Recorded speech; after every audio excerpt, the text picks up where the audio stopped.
Bon voilà, on approche là la fin du mois d'octobre, il y a énormément de choses qui se passent. Il y a eu un conseil hier avec tous les ministres qui ce matin nous ont annoncé, donc le 23 octobre, de nouvelles mesures, disons, coercitives.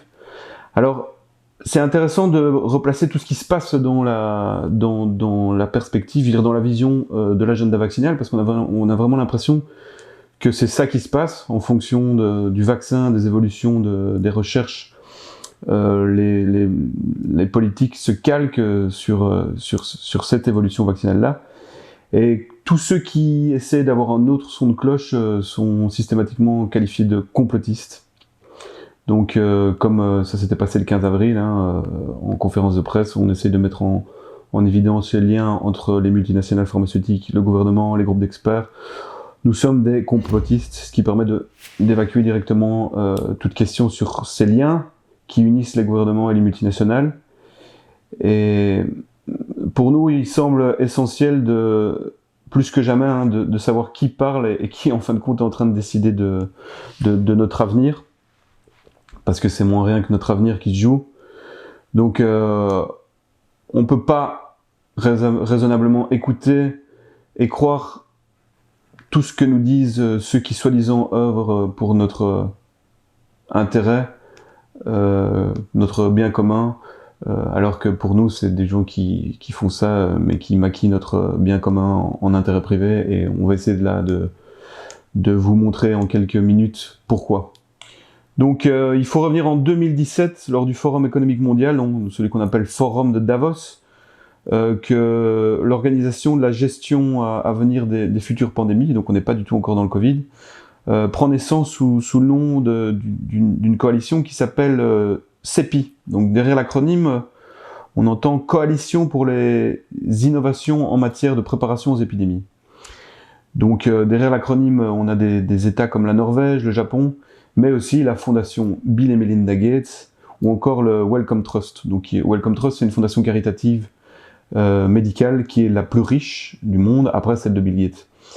Donc on est purement dans du partenariat public-privé, du PPP comme on l'appelle classiquement, qui est fortement soutenu explicitement par l'OMS pour accélérer le développement d'un vaccin. Bill Gates, qui est le principal mécène de l'OMS, lui-même dira à propos des vaccins qu'ils sont le meilleur investissement qu'il n'a jamais fait, et donc il ne pouvait pas faire mieux que s'allier, s'associer avec l'organisation onusienne, j'entends l'OMS. Derrière le CEPI, c'est intéressant parce qu'il y a beaucoup de Belges. Donc il y a déjà Peter Piot, qui est directeur de l'école d'hygiène et de médecine tropicale de Londres, mais qui est belge, et Paul Stoffels, qui est directeur scientifique de Johnson & Johnson, donc une multinationale pharmaceutique. Et eux, ils sont deux piliers de la CEPI. Le premier, un grand bienfaiteur de l'humanité, est vraiment un défenseur zélé du vaccin. C'est lui qui avait dit aujourd'hui, donc Peter Piot, aujourd'hui on s'active dans le monde entier pour développer au plus vite un vaccin sûr et efficace contre le Covid-19. À ce moment seulement, nous pourrons dire que nous avons vraiment vaincu le virus. La CEPI joue à cet égard un rôle central en tant que coalition internationale de partenaires publics et privés. La contribution de la Belgique va accélérer la recherche d'un vaccin. Alors, petite parenthèse, quand il parle de vaincre le virus, je vous ramène un article de Kéros qui vient de paraître dans le numéro 46, où Paul Lano écrit qu'on ne vaincra pas la guerre contre le coronavirus, et qui donne des très bons arguments. Alors, Peter Piot, c'est marrant, c'est intéressant, il a été nommé conseiller spécial de la Commission européenne sur le nouveau coronavirus par Ursula von der Leyen. Et le microbiologiste a également les faveurs de Bill Gates, puisque c'est Bill Gates qui a dit sur Peter Piot, donc un des instigateurs de la CEPI, je cite Bill Gates, « Il y a peu de gens dont j'ai plus appris au cours des années, spécialement sur le virus, que Peter Piot. » Donc on peut voir une image de Bill Gates et Peter Piot et Melinda Gates ensemble, et qui rigolent bien. La CEPI, c'est quoi ? Quand on s'arrête un instant sur le profil, donc, je répète, de la Coalition pour les innovations en matière de préparation aux épidémies, on trouve des organismes comme le Gavi, Inovio, la fondation Bill et Melinda Gates ou encore Moderna. Alors je vais vite passer en revue ces 4 organismes. Alors Inovio, c'est une entreprise spécialisée dans les biotechnologies qui travaille sur l'ADN, qui a notamment comme partenaire, notamment AstraZeneca, Beijing Advaccine Biotechnology, International Vaccine Institute, Regeneron, Genentech, le département de la défense américain, ou encore le CEPI et la fondation Gates. Donc, en décembre 2019, les experts du coronavirus qui travaillent à la CEPI apprennent l'existence d'un nouveau coronavirus à Wuhan. Et dès le 23 janvier 2020, Inovio reçoit 9 millions de dollars du CEPI. Cet argent va permettre pas moins que de lancer la première phase d'expérimentation d'Inno 4800. Donc Inno 4800, c'est quoi? C'est le nouveau vaccin d'Inovio, lequel injecte, c'est le système, un code génétique ADN dans l'organisme de la personne, dans le but de déclencher une réponse immunitaire spécifique contre le coronavirus SARS-CoV-2. Alors le 12 mars, Inovio reçoit 5 millions de dollars de la fondation Gates.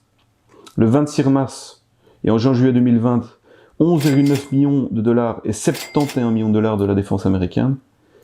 Donc la phase 2 du vaccin d'Inovio, Inno 4800, donc le vaccin va se faire en collaboration avec Advaccine en Chine ainsi qu'avec IVI en Corée. Pour cette phase qui est lancée en juin 2020, la CEPI fera un don de 7,3 millions de dollars à Inovio. Alors, les membres fondateurs de Gavi, donc deuxième institution liée à la CEPI, Gavi qu'on appelle l'Alliance vaccinale, de Vaccine Alliance, là on a l'OMS, l'UNICEF, la Banque mondiale et la fondation Bill et Melinda Gates. Donc pour fonder Gavi, la fondation lui a donné la fondation Gates a donné 750 millions de dollars US, et depuis cette date, ce sont plus de 4 milliards de dollars US qu'elle recevra.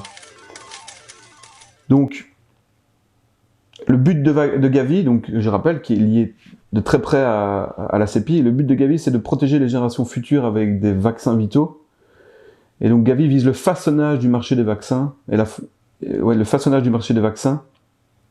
fondation Gates y contribue par un rôle, je cite, à la fois technique et financier. Elle contribue à recueillir des données servant à guider nos prises de décision et apporte des fonds. La fondation investit dans des activités allant de la découverte à la fourniture de vaccins, en passant par leur mise au point tout en encourageant l'innovation de produits et de nouveaux entrants à lancer sur le marché.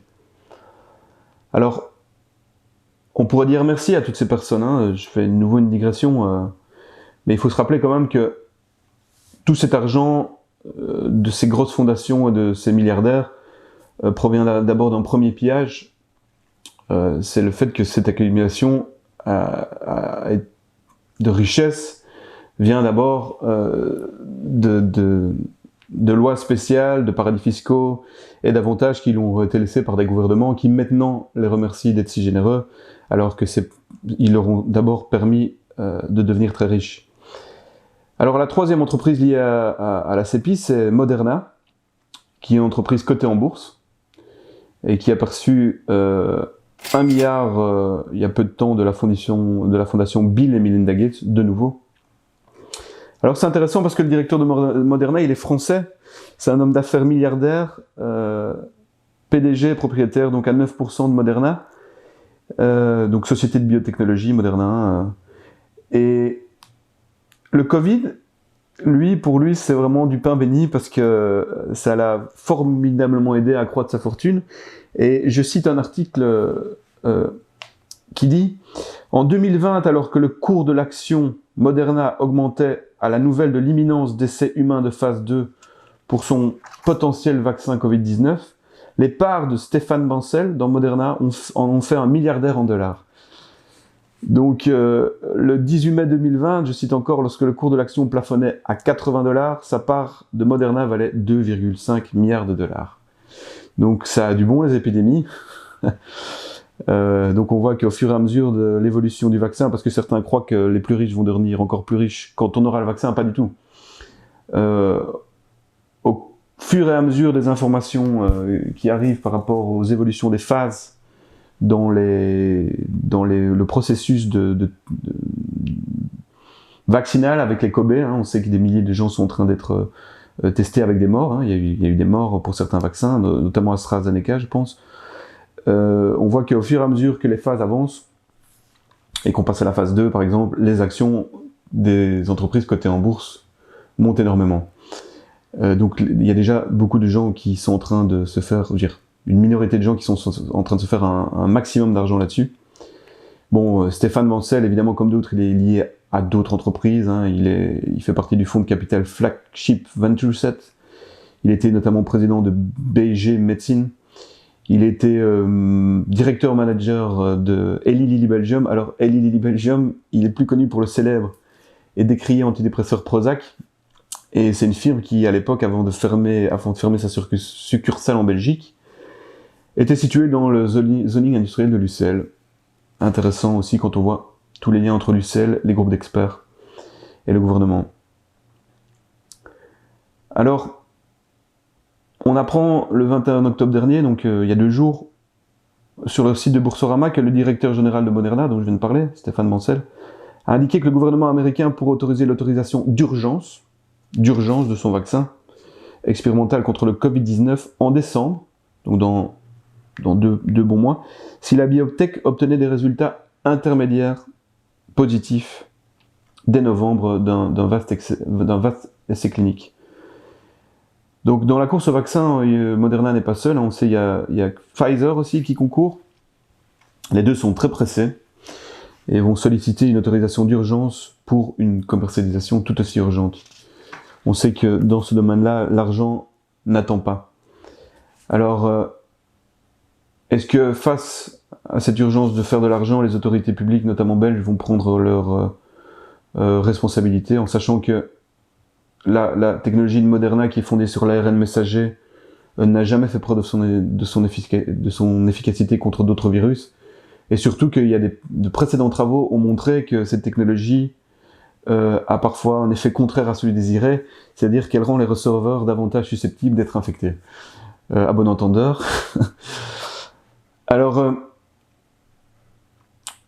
on va revenir un peu à la CEPI. On trouve encore d'autres Belges à la CEPI. On trouve notamment Luc De Bruyn, qui est Strategic Advisor. Et sur la page LinkedIn de Luc De Bruyn, on voit qu'il est business leader avec plus de 30 ans d'expérience dans l'industrie des sciences de la vie. Et donc il a dirigé GSK. Il était membre de l'équipe GSK Corporate Exec. Il a augmenté ses revenus je cite, de plus de 7 milliards de dollars en 2018 et a fait de GSK le numéro 1 mondial des vaccins. Donc il a développé des liens étroits avec les gouvernements, les ONG et les institutions académiques.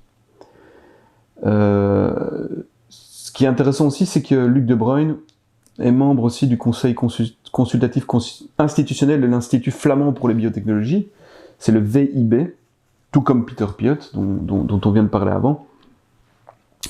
Et c'est une société qui considère la science comme un moteur pour la croissance économique, et dont, c'est un fait très important, 51% des revenus proviennent du gouvernement flamand, et 49% d'autres sources, notamment privées. Donc, la VIB est en lien avec plein d'universités, donc Ghent, Hasselt, Leuven, l'ULB, Anvers, et à l'origine de plein de spin-offs. Alors des spin-offs, c'est des structures qui établissent des ponts entre la recherche universitaire, publique, et des entreprises privées. En fin de compte, c'est un business model, comme ils disent, où on socialise la recherche, et on privatise ses bénéfices qui iront plus tard dans des entreprises pour créer des nouveaux segments. La VIB, c'est celle qui a reçu le VIB, donc l'Institut flamand pour les biotechnologies, c'est lui qui a reçu l'autorisation en mars 2020 d'expérimenter la culture d'un maïs OGM sur les sols belges, et qui maintenant vient de nous dire qu'elle a développé un anticorps capable de neutraliser le virus Covid-19. Alors si Moderna et Stéphane Bancel, son directeur, sont pressés, Alexandre De Croo, notre nouveau Premier ministre, est lui aussi pressé. Hein. C'est lui qui exprimera la phrase que je vais citer. Hein. « Ce coronavirus mortel se propage à toute vitesse. Si nous voulons sauver des vies humaines, nous devons aussi accélérer le développement de vaccins. La CEPI voudrait procéder à des essais cliniques dans un délai de 4 mois. C'est nettement moins que le délai habituel. Nous n'avons pas de temps à perdre. Donc je viens de citer Alexandre De Croo. Donc sur le site de la diplomatie belge, on lit « La Belgique a adhéré à la CEPI », dont on vient de parler, sous l'impulsion du ministre De Croo en 2017. Cette coalition mondiale se fixe pour objectif de faciliter la mise à disposition de nouveaux vaccins contre des maladies infectieuses émergentes et d'ainsi réduire le risque de pandémie à l'avenir. Donc c'est très intéressant. Hein. La CEPI est fondée en 2017 au Forum économique de Davos, qui concentre les plus puissants de cette planète, et notamment les entreprises pharmaceutiques, et donc tous ces gens qui n'en ont pas beaucoup à faire du bien commun, mais surtout s'intéressent à l'épaisseur de leur portefeuille. Et on trouve déjà De Croo à cette époque-là, dans toute cette histoire, à parler de l'importance d'aller vite. Pour pas qu'il y ait de doute, hein, c'est en 2017 que la diplomatie belge dit que la Belgique a adhéré à la CEPI sous l'impulsion du ministre De Croo en 2017. La phrase où il dit qu'il faut se dépêcher, c'est le 3 avril 2020, et qu'il faut aller très vite et ne pas dépasser 4 mois pour développer un vaccin. On peut penser que Bill Gates doit être fier de celui qu'on peut appeler son poulain, dès lors qu'on sait qu'ils se sont rencontrés avec Charles Michel, et qu'on trouve une photo des trois larrons sur Internet. La coalition lancée à Davos en 2017, avec Bill Gates en maître de cérémonie, hein, on le voit vraiment au centre de la photo de famille, on l'a vu, est formé d'énormément de gens qui viennent du monde pharmaceutique privé, GSK notamment, et tous les autres, mais Moderna, comme on a cité, Gavi et d'autres. Il y a beaucoup de choses qui se passent au Forum économique mondial, hein, et d'ailleurs Alexandre De Croo en sait quelque chose, puisque lui déjà en 2013 fut nommé vice-président du Conseil de l'agenda mondial du Forum économique mondial sur le vieillissement, en 2013, hein, il y a 7 ans, et en 2015 il a fait partie de la promotion des jeunes leaders mondiaux du même forum. Donc il y a énormément d'acquaintances entre lui et le monde du Forum économique mondial, le Forum de Davos. Et c'est intéressant parce que le 20 octobre, sur le site du forum, on trouve un article qui cite les propos de Alexandre De Croo à la conférence de presse du 15 octobre. Donc 5 jours plus tard, le 20 octobre, le Forum économique sur son site cite Alexandre De Croo, comme si les propos d'Alexandre De Croo étaient une preuve du réel. Et il le cite en disant « La situation est sérieuse », donc traduit en anglais, « elle est pire que le 18 mars, lorsque le confinement a été décidé ». Alors que il s'est avéré que les propos d'Alexandre De Croo étaient tout à fait faux. La situation épidémique n'est vraiment pas plus grave au 18 mars, au 15 octobre qu'elle l'était au 18 mars. La CEPI, elle est largement subsidiée par la fondation Bill et Melinda Gates, on l'a vu, mais elle a également reçu 5 millions d'euros du gouvernement belge. Donc on voit que l'argent public se retrouve facilement dans des structures comme celle de la CEPI, transféré à des plateformes comme GSK Cover, et donc on en vient avec de l'argent public à subsidier le privé, hein, comme ça arrive souvent. Ça nous rappelle un peu le cas de Pascal Lizin, hein, qu'on avait déjà décrit dans un article, qui était à la fois président de la Société fédérale de participation d'investissement, hein, l'acronyme SFPI, un organisme belge qui décide des investissements qui vont être faits dans certains secteurs, et qui, Pascal Lizin, était aussi directeur chez GSK, comme principal responsable du lobbying. Et donc la SFPI, comme par hasard, avait décidé d'élargir en 2012 ses priorités stratégiques, et parmi les opportunités d'investissement, de travailler avec Vesalius Biocapital. Vesalius Biocapital, où a travaillé Philippe de Backer. Donc c'était une des questions qu'on avait soulevées le 15 avril, mais qui avait amené Sophie Wilmès à parler de privacy. Monsieur Philippe de Backer a travaillé de 2009 à 2011 chez Vesalius Biocapital, Monsieur, je n'ai pas l'intention de vous interrompre, mais si vous avez l'intention de donner les CV de l'entièreté des gens qui travaillent et qui, comme n'importe qui d'autre, il y a plus de 10 millions de Belges qui aimeraient bien savoir. Alors nous, on n'appelle pas ça privacy, ou on n'appelle pas ça théorie complotiste comme les médias le sortent à toutes les sauces depuis quelques mois, mais on appelle ces mélanges incestueux et indécents tout simplement conflits d'intérêts inadmissibles qui pour nous nous amènent à penser que aucune des mesures prises par le gouvernement belge contre le Covid-19 ne peuvent avoir de crédibilité, même si elles sont bonnes. On ne peut pas accorder de crédibilité à des individus qui travaillent pour leurs intérêts privés. Alors en juin 2020, GSK et Clover Biopharmaceutical, donc la dernière basée en Chine, annoncent que la phase 1 des essais cliniques humains pour un vaccin contre Covid-19 débute. Bon, leur collaboration avait déjà été annoncée entre les deux entreprises dès février 2020.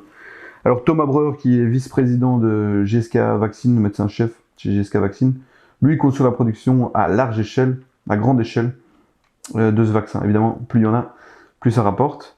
Alors, qui finance ce programme? Je vous le donne en mille. La CEPI, de nouveau. Qui est en fin de compte infestée d'intérêts privés et financée par le public, et notamment par le contribuable belge, puisqu'on a donné quand même 5 millions d'euros à la CEPI, sous pression, si je peux dire, en tout cas, sous forte insistance, comme le dit la diplomatie belge, sous forte insistance d'Alexander de Croo. Donc, alors qui est encore membre de la CEPI? On trouve Michel de Wilde, qui est aussi au comité scientifique de CureVac, de VIB Vaccine de nouveau, ancien vice-président de SmithKline Biological, qui est maintenant GSK Vaccine. Donc, il est passé par Sanofi, il est le propriétaire d'une boîte de consultance. Alors CureVac, on s'y arrête juste un peu. Ce qui est intéressant, donc CureVac, voilà, Michel de Wilde est à CureVac. C'est juste pour dire que CureVac, c'est de nouveau une boîte qui se présente comme un service aligné sur les intérêts de nos actionnaires, si on va sur le site, financé largement par la fondation Bill et Melinda Gates, et qui a dans son conseil de surveillance des Belges aussi, et notamment Jean Steffen, qui était anobli par l'État belge, donc qui est baron, qui est ancien président de GSK aussi, mais aussi ancien président de l'Union Wallonne des entreprises. Donc, lui, il a également été président de Bessix, Bone Thérapeutique, Vaxilon, Nanosil, etc., etc. Je terminerai juste par dire que les médias ne diront rien de tout ça. Pourquoi? Parce que, pour diverses raisons liées à la sociologie des journalistes, aux structures et aux groupes auxquels appartiennent les médias, où on voit que la plupart sont liés justement à des groupes pharmaceutiques. Rien que le soir, par exemple, est entré dans le capital de la société belge Red Pharma. Il y a peu, Red Pharma conseille notamment GSK, Sanofi, Roche, Nestlé, Johnson & Johnson, Merck, etc., etc. Donc, si vous avez la nausée, ce n'est pas le Covid, rassurez-vous.